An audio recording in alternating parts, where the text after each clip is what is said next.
I say is alleged, my opinion, and for entertainment purposes only. Hey everybody, welcome to the review of Love and Marriage Huntsville, Season 6, Episode 28, Houston. Here comes the problem. We are back at the scene with the double date, where Stormy called Marcel a B, and Marcel threw culture back at Stormy and her family using the B word. Stormy gets upset and storms off and said in her confessionals that Marcel is being condescending. So you calling him a B wasn't condescending? I'm just asking a question. Stormy said she did not want to go there with Marcel. Stormy said she is getting ready to go. Tisha said, how are you going to leave and you invited us out on this date? Well, Stormy said, listen, y'all came an hour and a half late. I got things to do. Tisha in her confessional said Stormy likes to hear herself talk. And then when you call her out on her stuff, she gets offended. Stormy says she is good on the energy. It's not the name calling. Stormy says she was over the energy when she met with Letitia the other day. And Tisha was like, my energy? Well, I'm glad you said something. Now I know. Tisha was like, I could have stayed at home if you did not like my energy. Y'all, is this how the pool halls look in Huntsville? Because that was a weird looking pool hall. Like, I've been to pool halls where they have pool tables lined up everywhere. And it's set up like a bar, but I don't know. Maybe that was a private room. I'm not sure. Kimmy and Maurice. Kimmy invites a sex therapist to talk to them because her libido is not up to par for Maurice, okay? Maurice again said it's all in Kimmy's head. The therapist separated Kimmy and Maurice to talk. Kimmy said Maurice wants to have sexy X 3 to 4 times a day. And she is good with 2 to 3 times a week. Now, I got a question. Does Maurice work? Because to have sex 2 to 3 times a day, you have to have a lot of time on your hands for that, okay? This fool said his sex life is good as long as we are having it. He compares Kimmy to having an eating disorder, that no matter what you say to them, that they are good, they are not going to receive it. This man is just not self-aware. What is wrong with you, Maurice? It's the fact that you're not sympathetic to what the hell your wife went through with her sickness. Either you're playing it up for these TV cameras or you really a true bona fide asshole. After the therapist talked to them separately, she gave them the tools to take 5 minutes a day to just talk to each other in close proximity, Indian style or on top of each other. This is to help with their intimacy. The therapist asked Kimmy if she feels that Maurice is insensitive to her needs. And Kimmy said, no, he's not insensitive, but his priorities come first.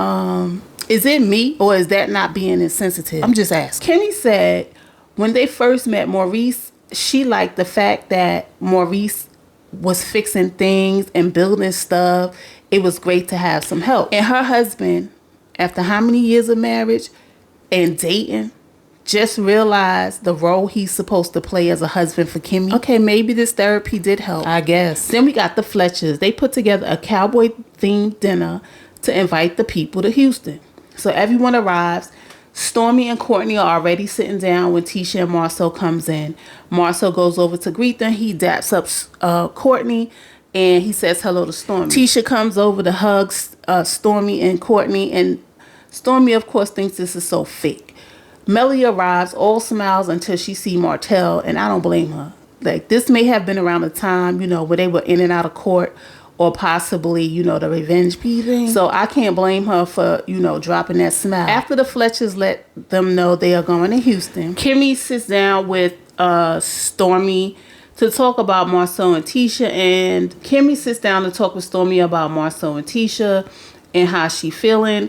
Stormy was basically like, today everything is good, but if we was to sit down and talk, that energy changes. And it possibly do, but yours changes too. Melody lets Nell know that she does not want anything to do with Martell. They need to be on opposite sides of the house, and she needs locks on her doggone doors. They talk about Letitia using Stormy's policy on her website, and Letitia again is acting like she ain't have a clue about what was going on. She was blaming everybody else but herself, okay? Letitia is more mad that Mel knew about the website thing and Stormy not getting over it. Tisha, your blunder was all over social media, so why are you surprised that Mel knew about this situation? It's beyond me, okay?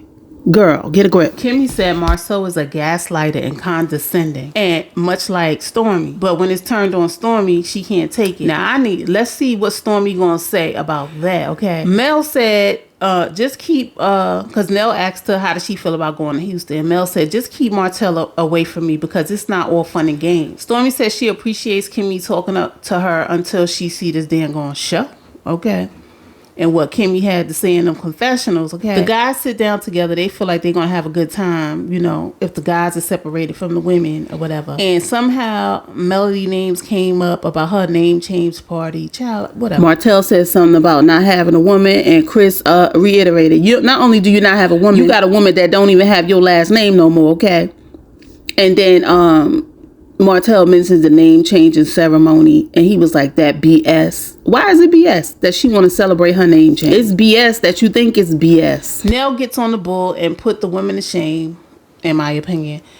But we can talk about how elated Marceau was looking to see Nell on that damn bull. Can we talk about that? Nell looks like a fun time. I love it. So the next scene, they show the couples arriving in Houston. The Fletchers choose the master bedroom, which was a beautiful room, by the way. Mel arrives and set down the ground rules. Basically, she said, keep Martell away from her. If we doing group activities, do not be pairing her up with Martell, okay? Because it's not fun and games. She mentioned that again. Martell arrives. He said it doesn't bother him to speak to Mel, of course.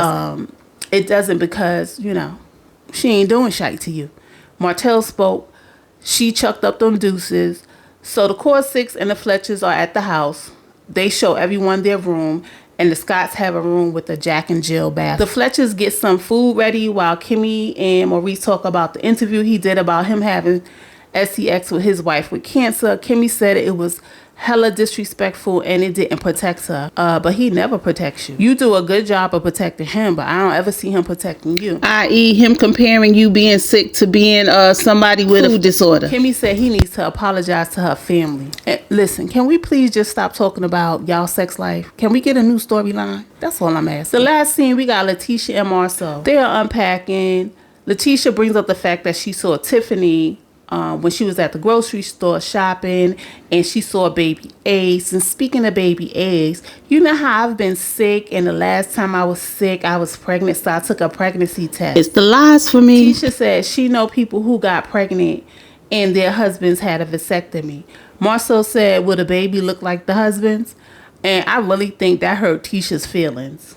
Okay, he said Letitia got 2 master's degrees and a bachelor's degree. In my opinion, implying that she's stupid. He said she should be smarter than that and has to know you can only have a baby by someone that can produce a baby. Letitia said she did not like his response.